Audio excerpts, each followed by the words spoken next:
Question number 11 continue பண்ணலாம் பாருங்க. A current I0 flows through a metallic circular loop of radius R as shown in the figure. Resistance of the segment ABC is of that of ADC. Magnitude of magnetic field at the center O of the loop is கேட்குறாங்க.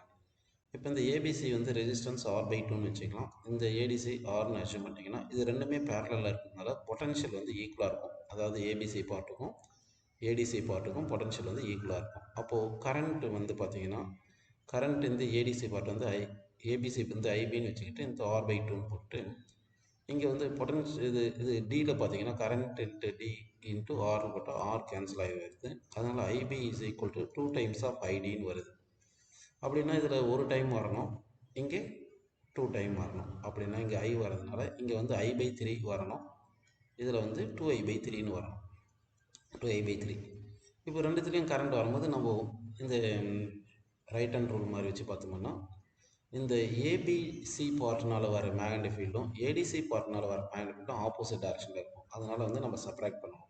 அப்போ resultant magnetic field equal to magnetic field due to ABC part minus magnetic field due to ADC part அப்படின்னு போடணும்.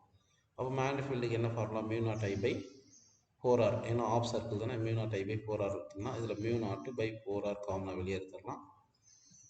அப்போ இங்கே என்ன வரும், 2i by 3, இங்கே minus I by 3.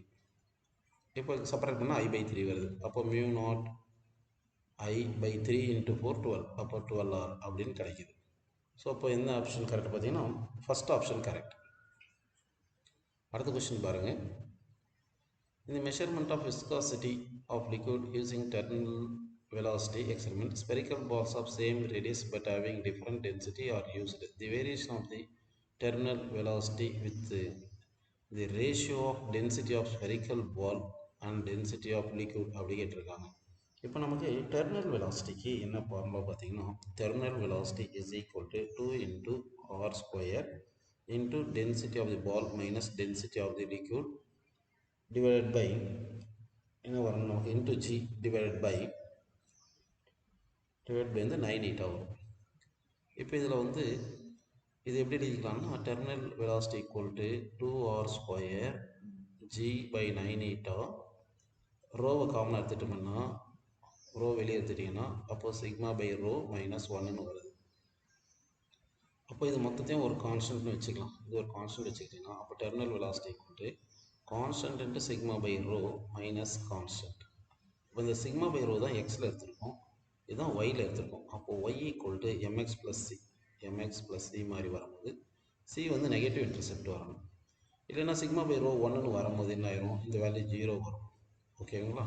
அப்போ எக்ஸுக்கு 1 வரும்போது ஒய் 0 வரணும். அப்படி பார்த்தீங்கன்னா ஃபஸ்ட் ஆப்ஷன் தான் கரெக்டாக இருக்குது. அப்படி இல்லைன்னா இது அப்படியே எக்ஸ்டெண்ட் பண்ணிங்கன்னா நெகட்டிவ் இன்டர்செப்ட் வந்துடும். அதனால் வந்து ஃபஸ்ட் ஆப்ஷன் கரெக்டுன்னு எடுத்துக்கலாம். அடுத்த கொஸ்டின் பாருங்கள். Two planets P1 P2 equal mass have radii R1 and R2 respectively, where R2 equal to R1 by R2. The speeds of planet P1 and P2 are V1 and V2 respectively. Then V2 by V1 கேட்டிருக்காங்க. Escape velocity is equal to square root of 2 gm by R உங்களுக்கு தெரியும். சரி, இப்போ நமக்கு என்ன பண்ணியிருக்காங்க, ரெண்டு equal மாஸ்ன்னு சொல்லிட்டாங்க. 2g வந்து கான்ஸ்டன்ட் எடுத்துட்டீங்கன்னா அப்போ V2 by V1 is equal to root of inverse ratio வரும் R1 by R2. அப்போ equal to root of R1 வந்து R1 போட்டிங்கன்னா R2 வந்து எவ்வளோ வருது, R1 by 2. R1 by 2ன்னு வரதுனால இந்த 2 மேலே போயிடும், R1 கேன்சல் ஆகிரும். ஸோ ஆன்சர் வந்து ரூட் 2ன்னு கிடைக்குது. So root is the correct answer. அப்போது தேர்ட் ஆப்ஷன் கரெக்ட். அடுத்த கொஸ்டின் பாருங்கள். In a solar system the time period of revolution of the planet crossing a circular orbit, அதாவது Kepler's தேர்டில் வந்து T square directly proportional to R cube போட்டிங்கன்னா அப்போ T directly proportional to R power 3/2. So second option correct. அடுத்த question பாருங்கள். Two infinitely long parallel conducting wire A and B carry current I and 2A respectively in the same direction. The wire A has uniform mass per unit length lambda and lies on an insulated floor. The wire B is kept fixed at height h above the floor. The minimum magnitude of h so that the wire A does not rise from the floor அப்படின்னு கேட்டிருக்காங்க. அப்படின்னா இது wire A, இதில் current I வருது, இது wire B, இது 2I current இருக்குது, இந்த டிஸ்டன்ஸ் h இருக்குது. ஓகேவா? அப்போ இது வந்து இந்த பி வந்து ஏ வந்து அட்ராக்ட் பண்ணும், சேம் டைரக்ஷனில் கரண்ட் வரதுனால. அப்போ எம்ஜி இங்கே இருக்குது. கரெக்டுங்களா? இந்த அட்ராக்ஷனல் ஃபோர்ஸ் வந்து எப்படி இருக்கணும்? டஸ் நாட் ரைஸ்னா less than or equal to mg இருக்கணும். அப்போ ஈக்குவல் டு கண்டிஷன் போட்டோம்னா எப்போ வந்து என்ன வரும்? Mu naught I1 into I2 divide by 2 pi h into L that is equal to mg அப்படி வருது. இப்போ இந்த L கீழே வந்துச்சுன்னா m by L வந்து லேம்டா வந்துடும். அப்போ h வேணும் கரெக்டுங்களா? h is equal to என்ன வந்துடும்? h அங்கே போச்சுன்னா மியூ நாட் இந்த 2 கேன்சல் பண்ணிடலாம்ப்பா. மியூ நாட் I ஸ்கொயர் கரெக்டுங்களா divide by pi into lambda G அப்படின்னு கிடைக்குது. ஓகேங்களா? அப்போ 15th கொஸ்டினுக்கு ஆன்சர் வந்து செகண்ட் ஆப்ஷன் கரெக்டாக வருது. அடுத்த கொஸ்டின் பாருங்கள். Zener diode with breakdown voltage -3 in reverse bias with a negative input voltage -5. The magnitude of voltage difference between point B and A கேட்குறாங்க. அப்போ இங்கே -3 இது -5 அப்படி போட்டோம்னா இங்கே என்ன வரணும்? -2 போட்டால் தான் லூப் ரூல் போடும்போது கரெக்டாக வந்துருக்கும். ஸோ வந்து -2னா 2ன்னு போட்டுக்கலாம். Second option correct. அடுத்த கொஸ்டின் பாருங்கள். In an adiabatic expansion, the temperature of 1 mole of an ideal monatomic gas gamma வந்து 5/3 degrees from 60 to 50. The work done by the gas in the process கேட்குறாங்க. Work டனுக்கு என்ன formula பார்த்தீங்கன்னா NR delta T by 1 minus gamma. அப்போ work done equal to N1 R வந்து 8.3 delta T வந்து minus ஏன்னா 50 minus 60 போடணும் -10 divide by 1 minus gamma 1 minus 5/3. அப்போ என்ன வரும்? 8.3 into 10 divide by 1 minus 5/3 -2/3 minus cancel பண்ணிட்டேன். அப்போ 2/3 வருது. ஓகேங்களா? இந்த 3 மேலே போயிடும். அப்போ என்ன வருது? அப்போ சிம்ப்ளை பண்ணணும். இந்த சிம்ப்ளை பண்ணிங்கன்னா உங்களுக்கு ஆன்சர் வந்து 124.5 அப்படின்னு கிடைக்கும். அப்போ 17க்கு வந்து 124.5 அப்படின்னு ஆன்சர் கிடைக்குதுப்பா. அடுத்த கொஸ்டின் பண்ண பாருங்கள். A ray of light with wavelength lambda is incident on 3 different photoelectric cells, namely 1, 2, 3. The threshold wavelength of these photoelectric cells lambda 1, lambda 2, lambda 3 respectively, and the magnitude of stopping potential of these cells are V1, V2, V3 respectively. The relation between lambda and the threshold wavelengths அப்படின்னு சொல்லியிருக்காங்க. இப்போ வந்து நமக்கு work function is equal என்ன வரும்னா HC by lambda தெரியும்.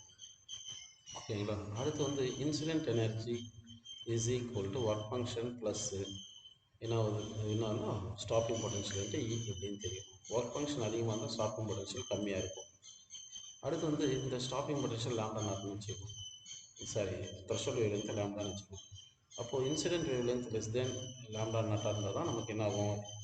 Photo electric effect கிடைக்கும் அப்படின்னு எடுத்துக்கணும். அப்போது ஃபஸ்ட்டு கேஸில் பார்த்தீங்கன்னா லேம்டா 1 லெஸ் தென் லேம்டா 2, அதாவது threshold wave length incident wave length வந்து த்ரெஷோல்ட் வேவ் லென்த் வந்து அதிகமாக இருக்கிறதுனால உங்களுக்கு ஃபோட்டோ எலக்ட்ரிக் எஃபெக்ட் நடக்காது. அதனால் வந்து எலக்ட்ரான்ஸ் வெளியே வராது. அப்போ ஸ்டாப்பிங் பொட்டன்ஷியல் தேவையில்லை. அதனால் 0ன்னு போட்டுக்கலாம். அப்போ வந்து ஃபஸ்ட்டு கேஸு ஃபஸ்ட்டு வேவ் லென்த்துக்கு 0. Second wavelength third wavelength பார்த்தீங்கன்னா தேர்ட் வேவ் லென்த்து தான் த்ரெஷோல்டு வேவ் லென்த்து ரொம்ப அதிகமாக இருக்குது. ரொம்ப அதிகமாக இருந்துச்சுன்னா ஒர்க் ஃபங்க்ஷன் ரொம்ப கம்மியாக இருக்கும். ஒர்க் ஃபங்க்ஷன் கம்மியாக இருந்துச்சுன்னா அப்போ ஸ்டாப்பிங் பொட்டன்ஷியல் அதிகமாக இருக்கும். அப்போது தேர்டுக்கு தான் ஸ்டாப்பிங் பொட்டன்ஷியல் அதிகமாக இருக்கும். அப்போ V3 greater than V2 அந்த மாதிரி இருக்கிற ஆப்ஷன் ஃபஸ்ட் ஆப்ஷன் கரெக்ட். அடுத்த கொஸ்டின் பாருங்கள். A photon and an electron each of 20 electron volt energy move in free space. The ratio of linear momentum of electron to that of photon கேட்டிருக்காங்க. அப்போது எனர்ஜிக்குள் MC square தெரியும். MC வந்து momentum வச்சுட்டு இங்கே சின்னு வச்சுக்கலாம். அப்போது momentum of photon is equal to energy by சின்னு வச்சுக்கலாம். அதே மாதிரி எனர்ஜி ஆஃப் எலக்ட்ரானுக்கு வந்து பார்த்தீங்கன்னா பி ஸ்கொயர் பை 2mன்னு எடுத்துக்கலாம். அப்போது P square is equal to 2meன்னு வரும். ஓகேவா? பி ஸ்கொயர் தானே, அப்போ ரூட் எடுத்துக்கலாம். இப்போ என்ன பண்ணலாம்னா இதுதான் எலக்ட்ரானுக்கு. அப்போ எலக்ட்ரானுடைய மொமெண்டம் பை போட்டானுடைய மொமெண்டம் கேட்டாங்கன்னா root of 2me divided by என்ன பண்ணணும்? இ பை சின்னு போட்டுக்கணும். ஓகேங்களா? இப்போ இது எப்படி எழுதலாம்? அந்த சி மேலே போயிடும். C into root of e cancel பண்ணிங்கன்னா ரூட் ஆஃப் 2m பை இன்னு வருதுப்பா. ஓகேங்களா? அப்போது சிக்கு வந்து 3 × 10⁸ இன்ட்டு ரூட் ஆஃப் 2 இன்ட்டு எம்முக்கு வந்து ஒரு 9.1 × 10⁻31 சரிங்களா? டிவைட் பை இ வந்து என்னது? 20 எலக்ட்ரான் வோல்ட். ஒரு எலக்ட்ரான் வந்து 1.6 × 10⁻19. இதை சிம்ப்ளை பண்ணிங்கன்னா உங்களுக்கு ஆன்சர் வந்து 225ன்னு கிடைக்கும். அப்ராக்சிமேட்லி 225ன்னு கிடைக்கும்ப்பா. So third option correct. அடுத்த கொஸ்டின் பாருங்கள். Which of the following statement require index correction? Measurement of focal length using optical bench அப்படின்னு ஆன்சர் எடுத்துக்கலாம் பாருங்கள்.